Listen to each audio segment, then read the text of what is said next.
implementation of audible caffeine and adrenaline was Rip and Tear by that legendary soundsmith of the Liberation Fleet, Rogan Ravenheart, and he is telling you exactly how it is through song.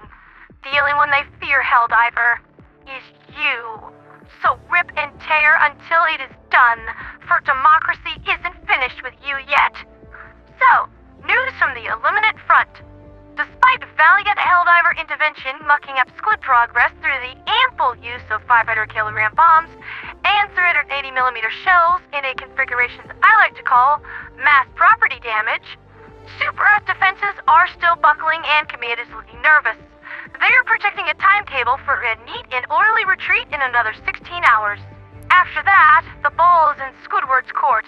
It's either going to be a fight on the Roughnecks' home planet of Clendath 2, which I do hope that they've rolled out the red carpet for some guests with all of the usual party treats, or the Great Host Fleet just isn't going to take the bait and will move on to Mars instead. This will mark the first time since the First Galactic War that alien invaders have penetrated the Sol system. Truly, we all live in dark times, Helldivers. As for the status of the Illuminate invasion fleet, we're still not seeing happy numbers. We've only bled about 20% of the total might, and if Squidward doesn't end up taking the Roughnecks' bait, he'll be hitting Super Earth with over 70% of his reserves still intact. All bravado aside, that sounds like a seriously tough fight. Now, thanks to Luminant, a good personal friend of mine, I have become aware that some divers are implementing an unusual strategy. Shown here is a diver holding the white flag of surrender, believing that the squids can be negotiated with. No, they really can't. You don't know them like I do, Helldivers. Their undead thralls are unthinking, unfeeling killing machines. And if you try to surrender to them, they're probably just going to turn you into a bag of shredded cheese anyway. But if their leadership takes notice of you and decides that you're a decent enough toy for them to play with, please believe me when I say this without jest or hyperbole, by tomorrow morning you will be begging for that bullet. There is no surrender to these things. Death is all that they are, and all that they understand.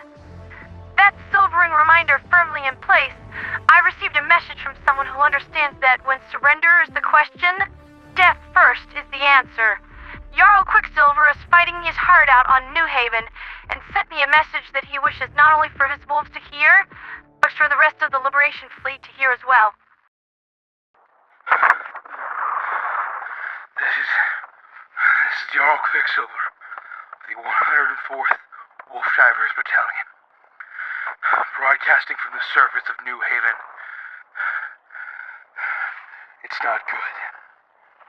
I am broadcasting this message to every member of the 104th, Ulvar, and the entirety of the Federation of Super Earth. Our ancestors fought each other and died to protect the land they called home, believing the stars to be a place that only gods could reside. Today, having conquered the stars, we stand united, side by side, defending the same land and the same home. Our actions light a fire so bright that the gods themselves may see it, so hot it will burn our enemies to naught but ash.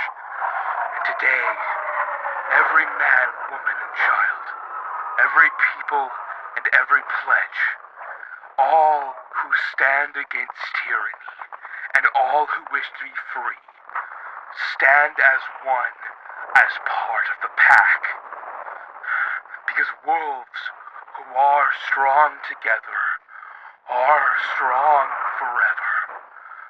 Ulvar saman sterkish.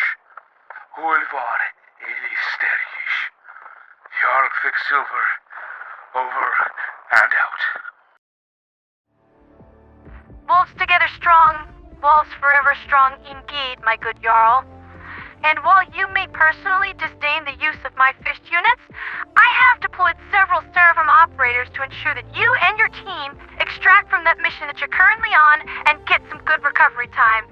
As I said at the start of this broadcast, democracy isn't done with you yet, and this is only the first battle of many for our home planet. Valhalla may yet await us all. But that doesn't mean I can't give those Valkyries a merry good chase first. That's been Liberty's Latest with me, Pondera the Radio Angel.